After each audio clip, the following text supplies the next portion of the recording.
దూపహాడ్ గ్రామ పంచాయతీ సర్పంచ్గా కాంగ్రెస్ బలపరిచిన నన్నెపంగు కమలమ్మకు మద్దతుగా సూర్యాపేట మార్కెట్ కమిటీ మాజీ చైర్మన్ భుజంగరావు ప్రచారం నిర్వహించారు. కమలమ్మను గెలిపిస్తే ప్రభుత్వ సహకారంతో ప్రజలకు సంక్షేమ పథకాలు అందుతాయని చెప్పారు. తాను సర్పంచ్గా ఎన్నికైతే గ్రామాల్లో మౌలిక వసతుల కల్పనకు కృషి చేస్తానని కమలమ్మ చెప్పారు.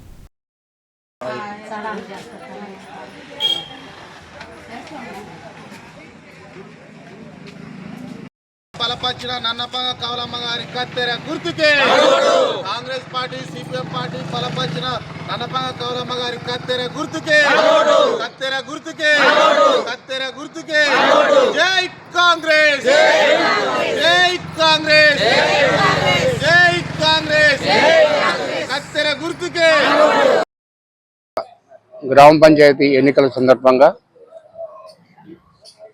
మీరు వాస్తవంగా ప్రెస్ వారందరూ కూడా గమనిస్తున్నారు, చూస్తున్నారు. ప్రస్తుతం ఉన్న పరిస్థితులలో కాంగ్రెస్ తప్ప ఇంకా ఏ పార్టీకి ఓటేసినా న్యాయం జరుగుద్దా అన్యాయం జరుగుద్దా, కాంగ్రెస్ పార్టీకి ఓటేస్తే ఏం మేలు జరుగుద్ది, ఎట్లా డెవలప్మెంట్ అవుతుంది అనేది ప్రజల హృదయాలలో బాగా వచ్చేసింది. దానికి కొన్ని ఉదాహరణలు: మహిళలకు ఫ్రీ బస్సు, మరీ ముఖ్యంగా పేదవాళ్ళు తినే 3 పూట్ల తినే సన్న బియ్యం పథకం అనేది పేద ప్రజలలో బాగా మనసులలో నాటుకుపోయింది. అట్లాగే కాంగ్రెస్ ప్రభుత్వం వచ్చిన 2 సంవత్సరాలలోనే ఇందిరమ్మ ఇండ్లు ఫస్ట్ విడత, మొదటి విడతలో అన్ని గ్రామాలలో కూడా ప్రతి గ్రామంలో కూడా 20, 25, 30 గ్రామ పంచాయతీ పరిధిని బట్టి ఇవ్వడం జరిగింది. ఇప్పుడు మేము ఈ తండలలో పోయి ప్రచారం చేసి చూస్తుంటే ప్రతి ఒక్కరు కూడా అయ్యా 10 సంవత్సరాల నుంచి మాకు ఒక్క ఇల్లు కూడా రాలేదు, ఇప్పుడు 2 సంవత్సరాలు అయింది, మీకు శక్తి వంచన లేకుండా ఉన్నవారికి లేని వారికి గమనించి మీరు ఇస్తున్నారు కాబట్టి మేమందరం కూడా కాంగ్రెస్ ప్రభుత్వానికి, కాంగ్రెస్ బలపరిచిన సర్పంచులకు, వార్డు మెంబర్లకు మేము మనస్ఫూర్తిగా మనస్సాక్షిగా కాంగ్రెస్కే ఓటేస్తామని చెప్పడం జరుగుతుంది. దాంట్లో భాగంగానే ఈరోజు ఇక్కడ ఈ కార్యక్రమం ఏర్పాటు చేయడం జరిగింది. ఇక్కడ చేస్తున్నటువంటి సర్పంచ్ గారు మీరు చూస్తుండ్రు, మీరు ఆల్రెడీ ఇంటర్వ్యూ తీసుకున్నట్టుంది, మంచి స్పందన ఉంది, మంచి వాతావరణం ఉంది. అట్లాగే మధు గారు ఇప్పుడే కాంగ్రెస్ పార్టీలో జాయిన్ అయినరు. అది పూర్వతంగా నుంచి కూడా సిపిఎం భావాలు ఉండేది, తర్వాత టీఆర్ఎస్ బీఆర్ఎస్ భావాలు ఉండేది. ఇప్పుడు స్వచ్ఛందంగా కాంగ్రెస్ పార్టీలో జరుగుతున్న డెవలప్మెంట్ కార్యక్రమాలు చూసి ఇక లాభం లేదు, కాంగ్రెస్ పార్టీనే ఇప్పుడు ఇక్కడ ఉన్న దాంట్లో ప్రభుత్వంలో ఆల్టర్నేటివ్ అనే ఆలోచనతో కాంగ్రెస్ పార్టీలోకి రావడం జరుగుతుంది. ఈ ఒక్క గ్రామంలోనే కాదు, ఇప్పుడు కూడా తండలో పోయి వచ్చినాం, అక్కడ కూడా వందలాది మంది కాంగ్రెస్ పార్టీలో జాయిన్ అవుతారు.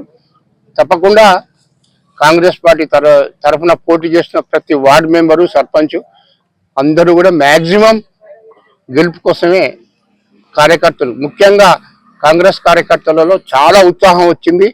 మేమందరం కూడా, మా హైకమాండ్ కూడా కాంగ్రెస్ కార్యకర్తలకు రుణపడి ఉంటామని చెప్తున్నాం. ఎందుకంటే కష్టం అనేది, గెలిపించడం అనేది కార్యకర్తల మీద ఆధారపడి ఉంటుంది కాబట్టి కార్యకర్తలందరికీ కూడా నా హృదయపూర్వక అభినందనలు.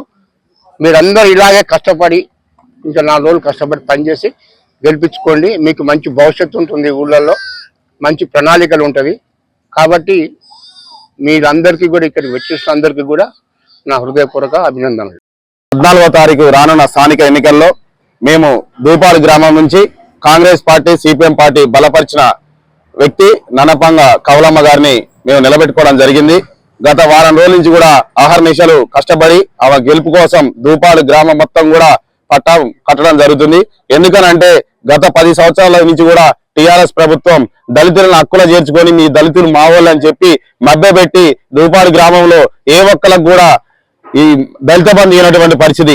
అదేవిధంగా ఆనాడు 2003, 2004లో అయాల సోనియా గాంధీ గారి నాయకత్వంలో, మన టైగర్ దామన్న గారి నాయకత్వంలో, ఆ రోజు భుజంగరావు గారు మార్కెట్ కమిటీ చైర్మన్ ఉన్న వారి నాయకత్వంలో దూపాడు గ్రామంలో ఎకరం 15 గుంటలు ఇళ్ల చోటు ఇవ్వడం జరిగింది.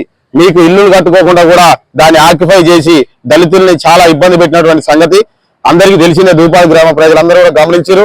ఈ రోజు మా కాంగ్రెస్ పార్టీ దళితుల్ని హక్కుల చేర్చుకొని వారికి సపోర్ట్ గా నిలబడి నిన్న పోయిన మొదటి విడతలో ఇందిరమ్మ ఇల్లు 21 ఇల్లు రాగాను 13 ఇల్లులు కూడా దళితులకే పెట్టి మేమందరం కూడా మా కాంగ్రెస్ పార్టీ వారి ఎదుగుదలకి వాళ్ళకి ప్రోత్సహించడం జరుగుతుంది. రేపు రానున్న ఇందిరమ్మ ఇల్లు 2వ విడతలో కూడా వాళ్ళకి పూర్తి మద్దతుగా మొత్తం ఇల్లులు కూడా వాళ్ళకే పెట్టి రానున్న రోజుల్లో నన్నపంగ కలమ్మ గారిని గెలిపించుకొని భారీ మెజార్టీ 1-2 కూడా కాదు, దళితులందరూ కూడా గమనిస్తూనే ఉన్నారు. మాకంటే ఉత్సాహంగా వాళ్ళే ఉన్నారు. ఎందుకనంటే వాళ్ళకి అన్యాయం జరిగిన సంగతి వాళ్ళకి ఖచ్చితంగా అర్థమవుతుంది కాబట్టి వాళ్ళు ఖచ్చితంగా ఈసారి నన్నపంగ కలమ్మ గారికి పట్టాభికరణ అందరికీ జనాలందరికీ అర్థమైంది. రేపు రానున్న రేపు 14వ తారీఖు రోజు 100% నన్నపంగ కవలమ్మ గారిని 200 ఓట్ల మెజార్టీతోని సిపిఎం కాంగ్రెస్ పార్టీ బలపరిచిన వ్యక్తిని గెలిపించుకోవడం జరుగుతుంది. జై కాంగ్రెస్.